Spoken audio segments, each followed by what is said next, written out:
My name is Luz Lassizuk. I am a theater maker from Argentina based in the Netherlands.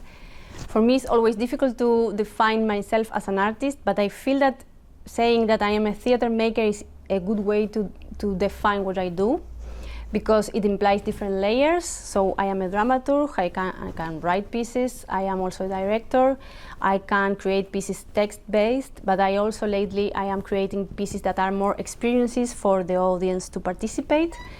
And because I have a background in philosophy, I am always interested in bringing philosophical topics to my creations for the audience to reflect about those, but not in a rational way, but more in a sensorial or emotional way. So the invitation is for them to participate in a piece or to experience a piece, and afterwards they can reflect on that. But first, I am interested in them having an experience. I guess that my first significant contact with art was when I was a kid, that for sure. I think I was around 6 or 7, and I went to the theater with my family to see a piece, a very famous piece for kids in Argentina that is called Vivitos y Coleando, that could be Alive and Kicking in English. And the piece was kind of a theater piece, but also with songs, and I felt amazed by the proposal on stage. And I think that was the first moment I thought, I would love to do that. I would love to be on stage doing this, singing these songs and acting, and also making feel the audience the way I'm feeling now as audience. So I think that was the first kind of crash with theater. And then another significant contact with art for sure was when I was 10 years old. I went to the school in the morning, to the regular school, and then in the afternoon, 3 days per week, I went to an artistic school. So I had different kind of subjects. I would learn music and theater and dance and different things. And then I could experience doing it myself. And it was also, for me, an important moment to realize that I really love this and this really makes me happy. And when I was 11 years old, I was going to that school and I had a very difficult moment in my life related with the story of my family. And I remember that going there was kind of saving my life. So I think in some way I made a connection between surviving in this world with enjoying making theater and sharing that with others. I think my process is different, but I can identify, it's different each time because it depends also on the piece I'm creating, but I can identify some stages or steps I always repeat. I think in general I start with some idea, but I don't like exactly that word, but that some image or something I want to explore, and I think that is kind of a seed for something bigger that I can create. So I start by kind of grabbing, holding that seed and exploring it. So, because I need first to understand what it is exactly. And then that would be the first step to have that seed, something that is kind of inspiring for me and that can make me enthusiastic about it. And then from that I need to research. So I need to kind of collect information that is related directly or maybe not, and I need to read and to watch things and to see what other people did with that maybe same topic. But mainly I am trying, at that phase, I'm trying to connect with what is interesting for me from that image, first image, that is generating something else. And then when I collect the material, let's say, I start understanding why I'm interested on that, and then I can kind of divide the material in fields. So some things are for text, some things are just images that are inspiring for me, or sounds, or yes, different kind of textures that I find interesting. And then when I have all those, I feel that first I create this kind of puzzle pieces but I have all of them disconnected. And then my work as an artist, I think, is to find a way to put that together in a way that makes sense for me mainly, but also then for the audience. So first I start with all different things that I have been working for some years as a theater maker, so I know that maybe at the beginning that doesn't make any sense, but for some reason, if they are there, I will find at some point the line that can put all that together. So that's my main work, let's say. And then I trust a lot in my intuition, so maybe it's not logical or it's not something that I can rationally explain why I'm doing what I'm doing, but I really follow my intuition that if I feel that something needs to be there, I give the opportunity for that to happen. And then, well, after that, it depends on the piece. Sometimes if I'm working with the performers, let's say, maybe I go with some puzzle pieces and I work with them in the way I discover how to put everything together. Or if I'm working alone, just writing a script, for example, I do it myself, so I write it first, and then with the script done, I go with the performers and I try to rehearse that, and then, of course, if I need to correct something or to change something, that's another step. But I really like and I really enjoy the part of working with the performers, because I never felt that I can create a piece on my own. Like, I really need to have a draft or have a proposal, but then I always need the feedback and the real experience of how that can be made on stage. So then I feel that by trying that with the performers, I understand better what the piece is about, and then I can tweak it if it is necessary and finish it well, it needs to be done at some point. So it's easier for me to make decisions when I see the real thing on stage than just in my brain. The meeting with the performers happens when I'm sure about what I want to do. When I have some kind of clear structure, at least a general overview about the structure of the piece and what's the intention, that for me means what I would like the audience to experience with this piece, let's say. For me, that's important because I know that the text is a draft, and then I would improve it, let's say, or making it grow with the rehearsals, with the real performers. But I also think that it's very interesting to write a piece and then let it go, because in the end, that is what happens also with the pieces I directed. That at some point I created them, and then they will have their own life. With the performances, they will grow, and they will maybe change. It's kind of having a kid. Like, you can create the first version of it in some way, but then you need to let it go. And that's for me also amazing in some way, because I really feel that in different parts of the process, the piece starts saying things to you also. So you can create it and you put a lot of things from you in the piece, but then the piece starts giving you something back. And for me, that's really interesting, because I learn a lot about myself or my original seed by watching the piece or experiencing the piece later. In general, I think that the image of an artist having a blockage is kind of the monster of the artist. Like, I really don't want to be there, just not knowing what to do and having this kind of panic moment that you cannot move forward.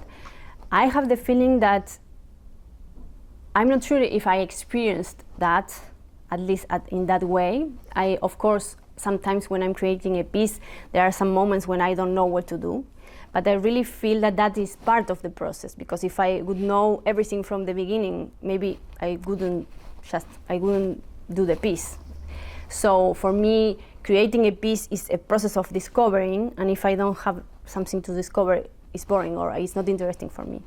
So I tend to think that if I'm blocked, I just need to trust that with time I will overcome that. So, and time means not just not doing anything, but exploring things that are connected, but maybe are not the problem I'm having.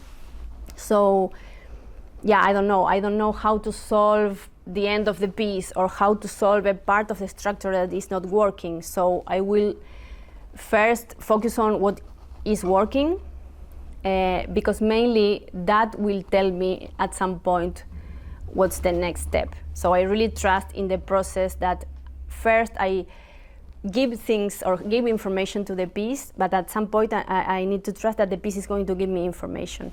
So with the years, I learned to listen to that signals, let's say, from the piece.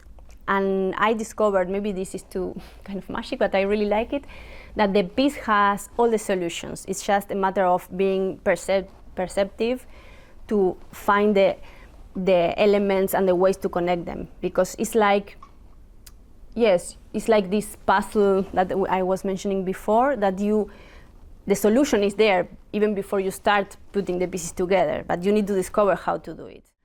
I don't have one artist that inspires me the most. I have different artists I like and that are inspiring for me, and also it depends on the moment of my life or my creation life.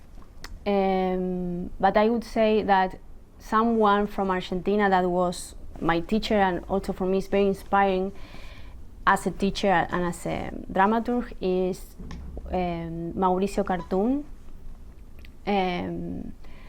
Not because of his pieces, some of them I like, some of them I don't, but I really like the way that he teaches how to explore in your own ideas or in your own interests without knowing what is going to be the end of that process. So he invites you to discover, to unfold that seed that we were talking before, and then you will discover what is your piece about and in which way you need to approach that creative process each time. So I really like that idea of exploration and discovery. Also to keep the artistic work, let's say, alive, not to make it too structured or too fixed in a bad way. So just not to lose the enthusiasm. And then for that I recommend to read Mauricio Cartoon. Also someone that was inspiring for me at some point was David Lynch, of course as a filmmaker, but also also in relation to his books. And it's related with Mauricio Cartoon in the way that he also looks for how you discover what you want to create and the path you need to follow to create it. So that is related for me. And then in the field of theater and performance, lately I am interested in the work of Lola Arias, that she's also from Argentina, but she lives in Berlin and she works there. I'm interested lately in this combination between performance but also documentary and real life, let's say, and how she combines those two worlds for creating pieces that are trying to convey something to the audience. It's not just like you go and you see her pieces, but then something also changes in the way you perceive that topic she's working with. So I'm really interested in how to create those experiences for the audience. Sound Explorers is a piece that I created mainly for kids and their families or caretakers, and the proposal was invite them to experience the universe of sound by doing, but making sounds. And in general, the pieces I had experienced before as a kid or with my kid were pieces where the kids need to watch, need to be passive in some way, and the important thing is the performers playing. And I really wanted to break that system, let's say, or that structure, and to invite them to make music with the musicians. So for me it was important that they could have an active role in the exploration of sounds. For Sound Explorers, the seed that I had at the beginning was an image that was an image of a forest where the kids could explore, more as a treasure hunt, that they could explore, and in that forest they would have different objects that they could grab and play, and at the same time, at some moments, the musicians would come, play some music, and they will disappear. So that was my first idea. So the kids were exploring in a forest, discovering elements and things that were hidden somewhere, and while they were exploring, that exploration could be mixed with the music played by the musicians. So that was my first image, and from that I started unfolding all the rest. Of course, I couldn't do it, or so far I couldn't do it in an open space, so I needed to adjust that image to a whole, let's say. And that's why my first intuition was to recreate this idea of a landscape where the kids could enter and be amazed by the things they would discover there. And from that, they would end making music with the musicians. From that original idea or intention, the difficult part was to create a piece that was for the kids to participate, but without the kids participating. So everything had to be in my imagination first, and then I could test how that worked with the kids. But the first part of the creative process was imagining how this landscape could be, what the proposal could be for them to explore, in which way, how to mix the moments of exploration with the moments of the musicians or the performers playing, which kind of elements to use. I didn't want to use real instruments. I wanted to make music with everyday objects, let's say. So the first part of the creative process was more about me thinking and trying different devices and exploring myself and reading and finding inspiration in different ways and sources.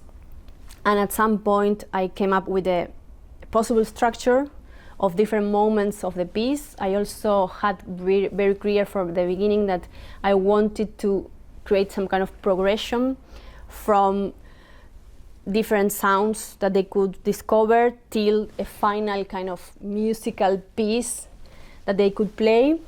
So I had that clear, that they would start by exploring and they would end by playing. So what was in the middle was the most difficult part of the work for me to discover. But then I created this structure where also what we call mini concerts would appear and disappear, as it happened in the image I had of the forest. And then once I did that, of course I'm not a musician, so I needed some help for creating the musical parts and dealing with also with the exploration of the objects that could be nice for the kids to explore in terms of sound. So for that, I worked with Pepe Garcia Rodriguez and with Ezequiel Menachet, that they were helping me to develop the musical part of the piece. So with Pepe, we worked mainly in different ways to invite the audience to explore the sounds, and different ways of creating short musical pieces with objects that are not instruments. And it was important, that collaboration, because also for the musicians that was out of their comfort zone, so they needed to learn how to guide someone else to make music, and in general they are used to make music themselves.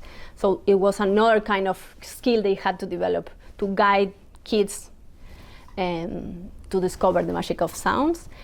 And with Ezequiel Menachet, that he's a composer, so we worked in the composition of the mini concerts and also in the way of putting all the instruments and sounds and objects together to create a nice musical piece.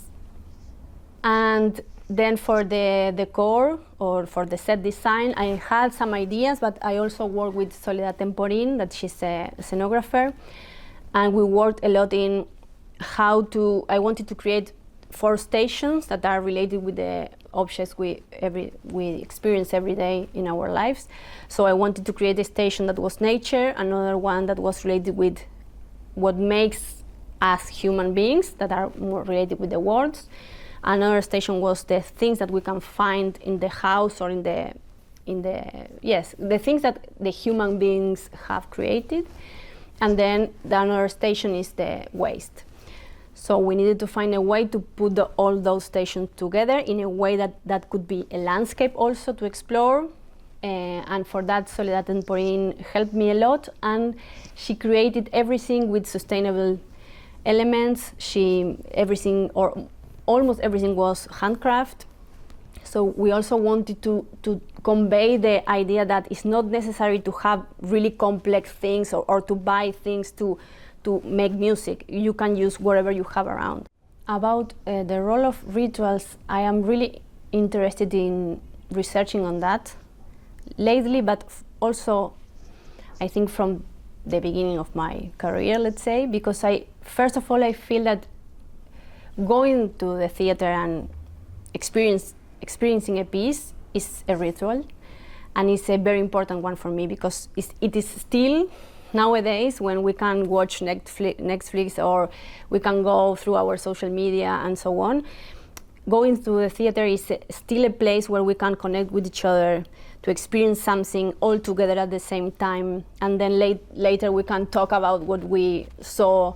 So it's still a ritual of connection and of groupal experience.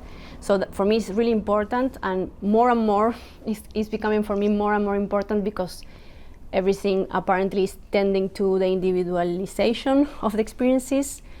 And then, yes, in this way we can find again the pleasure and the magic and the enthusiasm of doing something together and experiencing something together. And also, it's important for me that magic about creating the conditions for something to happen. So I really feel that it's very important to keep pushing for saving these places or these experiences where we can connect with each other. And I really like the beauty of preparing an event to occur, like when we are about to perform a piece. First we go to the theater, we set the place, in this case the musicians, they tune their instruments, they get dressed. So we are kind of preparing the party for inviting the people to enjoy it. And I really like the magic of that moment. And for me, it's really important to take care of that. And specifically in the case of this piece, because the rituals, and in this way, the rituals are important for me in all my pieces. But specifically in the case of Sound Explorers, I wanted to create a ritual that was mixing the performers, the real musicians, let's say, with the kids or with the parents. And my intention was that they could feel that they were able to do something together, even though they know different things about music or about sounds, and they have different skills. But they can find a meeting point to do something together, and it doesn't matter who knows more or what, and then they could enjoy of that encounter. And that was one of the most important things that guided my work in this piece, to create that possibility. I think something that is really nice, and I see that people is enjoying a lot during the performance, is the fact that they can do something.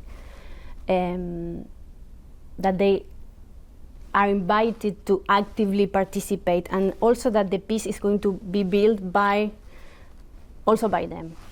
So they are not passive spectators, but they are actively involved in the piece, but in a way that they are free to explore. It's not that they have to do some things following some guidelines that are really strict. It's more an invitation to explore and to enjoy. And I think that is really nice to experience. And I see during the tryout processes, we really saw people, not only kids, but also parents or grown-ups, really enjoying the fact that they could do things. At the beginning, maybe they were kind of afraid because we have this tendency of believing that we cannot touch or we cannot interrupt. But when they understand the proposal, I see they feel happy to be invited to that. And then it's a nice experience, and I really feel that this collectiveness of the experience, it is really nice, something nice to experience.